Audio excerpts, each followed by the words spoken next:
வணக்கம். ஓஷோ உலகம். ஆணவம் அப்படின்றது எவ்வளோ ஒரு மோசமான ஒரு சொல் யோசித்து பாருங்கள். ஆணவம், ப்ரௌட்னஸ், ப்ரைடு அப்படின்லாம் சொல்கிறாங்கள்ல, அகங்காரம் அப்படின்றதெல்லாம். ஒரு மனிதனாக இருந்தால் அந்த ஆணவம்லாம் இருக்கக்கூடாது, அகங்காரம்லாம் இருக்கக்கூடாது, ப்ரௌட்னஸ்லாம் இருக்கக்கூடாது, தலைக்கணம் அப்படின்லாம் சொல்கிறாங்கள்ல, அதெல்லாம் இருக்கக்கூடாது, ஹெட் வெயிட் அப்படின்லாம் சொல்கிறாங்கள்ல, அதெல்லாம் இருக்கக்கூடாது. இயல்பாக இருக்கணும். அதாவது உலகத்தில் நான் தான் பெரியவன், என்ன வெற்றி பெறதுக்கு யாருமே கிடையாது, எனக்கு தெரிஞ்ச அளவுக்கு யாருக்கும் விஷயங்கள் தெரியாது, என்ன அளவுக்கு புத்தகங்கள் படித்தது யாருமே கிடையாது, நான் எவ்வளோ பெரிய அறிவாளி, நான் எவ்வளோ பெரிய மேதை, நான் எவ்வளோ பெரிய ஞானி, நான் எவ்வளோ பெரிய பணக்காரன், இப்படியே மனசுக்குள்ளே நினச்சிக்கிட்டே இருந்து நான் நான் நான் நான் நான் நான் இப்படியே நினச்சிக்கிட்டு இருந்தோம்னா அது நல்ல விஷயமா? அது அப்படியே உடம்பு ஃபுல்லாக ஏறி போய் அந்த உடம்புல அப்படியே ஒரு திமிர் பிடிச்சி அலைஞ்சி அப்படின்றக்குல, அந்த திமிர் பிடிச்சி அலைஞ்சி அப்படின்ற மாதிரி ஒரு சூழல் உண்டாயிரும். உடல் ரீதியாகவும் ஒரு பால்பட்ட சரீரம் அப்படின்ற மாதிரி ஆகி மூளை, மனம் எல்லாமே அப்படியே பாழாகி போகி அப்படின்ற மாதிரி ஆயிரும். அப்படி இருக்கக்கூடியது நல்லது அல்ல. இதை ஓஷோ தன்னுடைய நூலில் ஒரு சம்பவத்தின் மூலமாக கூறுகிறார். அது எப்படி அப்படின்னா, செக்கியோ அப்படின்ற பேரில் ஒரு குருநாதர், அவர் ஒரு ஞானி, அவர் ஒரு மேதை, அவர் ஒரு அறிவாளி. அவர்கிட்ட நிறைய சீடர்கள் நிறைய இருக்காங்க. அப்போ தன்னுடைய சீடர்களில் ஒருத்தனை அவர் ரொம்ப நாள் வாட்ச் பண்ணிக்கிட்டே இருந்தார், ரொம்ப நாள் கவனிச்சிட்டே இருந்தார். மற்ற சீடர்கள்லேருந்து இவன்கிட்ட ஒரு தலக்கணம் இருக்குது, ஹெட் வெயிட் இருக்குது, ஆணவம் இருக்குது, அகங்காரம் இருக்குது, தான் ரொம்ப பெரிய ஆள் அப்படின்ற மாதிரி மனசுக்குள்ளே நினச்சிக்கிட்டு இருக்கான். இப்படி நினப்பு இருக்கிறது வரை இவன்கிட்ட ஞான கருத்துக்கள் அப்படின்றது உள்ளே போகிறதுக்கு வாய்ப்பே கிடையாது. இவனுடைய மனசுக்குள்ளே, மூளைக்குள்ளே ஞான கருத்துக்கள் உள்ளே நுழையாது, ஞான எண்ணங்கள் பயணிக்காது. இவன் எந்த காலத்திலையும் ஆன்மீக மனிதனாக மலர்வதற்கான வாய்ப்புகளே இல்லை. அப்போ நம்முடைய சீடனாக இருந்துக்கிட்டு ஒரு ஆன்மீக தேடலுக்காக வந்தவன்கிட்ட அந்த ஆன்மீக மாற்றமே அவன்கிட்ட உண்டாகலைன்னு வச்சுக்கிறோம். உண்டாகலைன்னா அது குருநாதருக்கே கேவலம் இல்லை, குருநாதருக்கே அவமானம் இல்லை, குருநாதருக்கே அசிங்கம் இல்லை. என்னையாது இவர்கிட்ட சீடனாக போய் இத்தனை வருஷம் அவன் இருந்து என்ன பிரயோஜனம்? கிட்டத்தட்ட வெளியே வரும்போது தான் அவன் தலைக்கணம் பிடிச்சி திமிரு பிடிச்சவனா வெளியே வர்றான். அப்போ இவன் என்ன தான் கற்றுக்கிட்டான் அந்த ஆள்கிட்ட அப்படின்ற மாதிரி மற்றவங்க சொல்லுவாங்கள்ல. அதை நினைக்கக்கூடிய செக்கியோ ஒரு நாள் இவனை சோதித்து பார்த்து இவனை அறிவுரை வாயிலிருந்து சொல்லாமலே அவனை அறிவுறுத்த வேண்டும் அப்படின்ற மாதிரி மனசுக்குள்ளே நினச்சார். அப்போ டேய் இங்கே வாடா அப்படின்னு உடனே அவன் வந்தான். அந்த ஆள் சீடன் வந்தான். வந்த உடனே சரி ஓகே, இப்போ நீ என்ன பண்ணுறீன்னா அப்படியே இப்போ சூனியம்னு ஒன்று இருக்குல்ல, இப்போ சூனியம், இப்போ நம்மளை சுற்றி சூனியம் இருக்குது. சூனியம்னா வெற்றிடம், எதுவுமே இல்லை. சூனியத்தை உன் கையால் பிடி அப்படின்னு. சூனியத்தை கையால், சூனியம் என்ன, சூனியத்தை எப்படி கையால் பிடிக்கும்? சூனியம் பொருளா? அது எப்படி கையால் பிடிக்க முடியும்? ஒரு பொருள்னால் கையால் பிடிக்கலாம், எதை வேண்டாலும். சூனியத்தை வெற்றிடத்தை போய் எப்படி கையால் எப்படி பிடிக்க முடியும்? அப்போ அவன் என்ன கேட்கணும்? உண்மையாகவே அறிவாளியாக இருந்தால் அவன் என்ன செய்யணும்? என்ன குருநாதரே என்ன பேசுகிறீங்க? சூனியத்தை வெற்றிடத்தை போய் கையால் பிடிக்க முடியுமா? கையால் எப்படி குருநாதரை பிடிக்க முடியும் அப்படின்லாம் கேட்கணும்.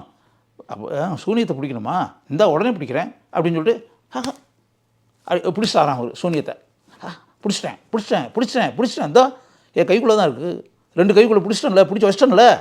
இதென்ன நீங்கள் சொன்னோன்னே ஒரு நிமிஷத்தில் நடக்கிற மாட்டுறது, இதென்ன பெரிய இதுவா சூனியத்தை பிடிக்கிறதுன்றது? பிடிச்சாச்சு, விடவே மாட்டேன், அமுக்கி வச்சுருக்கேன் உள்ளேயே அப்படின்னு. அப்படி சீடர்கள்லாம் திகைச்சிட்டாங்க. அவர் கூட உட்காந்துருந்த அத்தனை பேரும், ஒரு 20 பேருக்கு மேலே சீடர்கள் உட்காந்துருக்கான். அவன் எல்லாம் திகைச்சு போயிட்டான். என்னையா இது, முட்டாளாக இருக்கான், சூனியத்தை கைக்குள்ளே அடைச்சி வச்சுருக்கானா, பிடிச்சி வச்சுருக்கானா, என்ன பேசுகிறான் அந்த ஆள், மரகண்டு போச்சா அவனுக்கு அப்படின்ற மாதிரி அவங்க பார்த்தாங்க. இவரே அதிர்ச்சி அடைஞ்சிட்டார். குருநாதரே என்ன நம்ம பையன் இப்படி இருக்கான், இவன் இத்தனை மாதம் இருந்து இவன் என்ன தான் கற்றுக்கிட்டான் நம்மக்கிட்ட? சூனியத்தை பிடி அப்படின்னா பிடிச்சிட்டேன்றான், சூனியத்தை பிடிக்க முடியுமா? அப்போ இவன் என்ன அப்போ தான் அவர் மற்றவங்கள்ட்டலாம் சொன்னார். இவன் சூனியத்தை பிடி அப்படின்னு சொன்ன உடனே உண்மையாகவே இவன் என்கிட்ட என்ன சொல்லியிருக்கணும்? சூனியத்தை பிடிக்க முடியுமான்னு கேட்டுருக்கணும். சூனியத்தெல்லாம் பிடிக்க முடியாது, அது பொருளே கிடையாது, அதை எப்படி பிடிக்க முடியும் அப்படின்னு தான் கேட்கணும். அதாவது பொருளே இல்லாத ஒன்றை போய், கண்ணில் படாத ஒன்றை போய், பொருளாக இல்லாத ஒன்றை நான் பிடிச்சி வச்சுருக்கேன், அமுக்கி வச்சுருக்கேன், 2 கைக்குள்ளே பொத்தி வச்சுருக்கேன் அப்படின்னா என்னடா அர்த்தம் அப்படின்னு சொல்லிட்டு உண்மையாகவே இவன் மறுத்து பேசுவான்னு சொல்லிட்டு நான் எதிர்பார்த்தேன். ஆனால் இவன் நான் சொன்ன உடனே அடுத்த நிமிஷம் அப்படியே குருநாதர் சொன்ன கட்டளையை உடனே நிறைவேற்றணும் அப்படின்னு சொல்லிட்டு நான் பிடிச்சி வச்சுட்டேன்றான். முட்டாளே அப்படின்னு சொல்லிட்டு அவனை பார்த்து சொன்னார், நீ கொஞ்சமாவது ஒரு இது வேண்டாமா? நீ கிட்டத்தட்ட ஆணவம் பிடிச்ச வேணுன்றதுக்கு இதுக்கு மேலே ஒரு உதாரணம் வேணுமா? நீ அகங்காரம் பிடித்தவன்றது இதுக்கு மேலே உதாரணம் வேணுமா? நீ வந்து உன் தலை ஃபுல்லாக தலைக்கணத்தை வச்சுக்கிட்டு இருக்கன்றது இதுக்கு மேலே ஏதாவது வேணுமாடா? அதாவது உனக்கு தெரியாது எதுவுமே இல்லைன்னு நினைக்கிற. மற்ற சீடர்கள்லாம் இவ்வளோ பேர் இருக்கும்போது அவங்ககிட்டலாம் சொன்னேன்னா உன்னை ஏன் சொன்னேன்? நீ இந்த காரியத்தை தான் இப்படி தான் பண்ணுவேன்றது எனக்கு தெரியும். தெரியுமா உனக்கு? உன்னை சோதனை பண்ணுறதுக்காக தான் இப்படி ஒரு காரியத்தை செஞ்சேன் அப்படின்னு சொல்லி. நீ இது வந்து மறுத்து பேசியிருந்தால் தான் நான் ஆச்சரியப்பட்டிருப்பேன். நீ மறுத்து பேசுகிறீல்ல, உடனே வந்து நாங்கள் சூனியத்தை பிடிச்சேன் அப்படின்னில்ல, நீ சூனியத்தை பிடிக்க முடியுமாடா? சூனியம்ன்றது கையில் பிடிக்கக்கூடிய ஒன்றாடா? இதை கூட புரிஞ்சுக்கிறதுக்கு உனக்கு சக்தி இல்லையா? இங்கே பார், ஒரு விஷயத்தை நல்லா புரிஞ்சுக்கோ. இப்படி ஆணவம் பிடித்த மனிதனாக இருக்காத, அகங்காரம் பிடித்த மனிதனாக இருக்காத, தலக்கணம் பிடிச்சவனாக இருக்காத, ஹெட் வெயிட் அப்படின்னு சொல்லி உலகத்தில் சொல்கிறாங்களே, அப்படிப்பட்ட மனிதனாக இருக்காத. அப்படி நீ இருப்பது வரை நீ எந்த காலத்துலேயும் ஆன்மீக உலகத்திற்குள் நுழைய முடியாது. ஆன்மீக எண்ணங்கள் உன் உடம்புக்குள்ளே நுழையாது. ஆன்மீக கருத்துக்கள் உன் மூளையில் வந்து பதியாது. அது முதல்ல புரிஞ்சுக்கோ. முதல்ல அந்த ஆணவம், அகங்காரம் இதெல்லாம் கலட்டி ஒரு மூளையில் தூக்கி விட்டு எறிஞ்சிட்டு, சூனியம் அப்படின்னா எதுவுமே அற்ற நிலை, வெறுமை நிலை அப்படின்னு ஒன்று இருக்குல்ல, அந்த வெறுமை நிலைக்கு வா. வெறுமையான மனிதனாக இரு.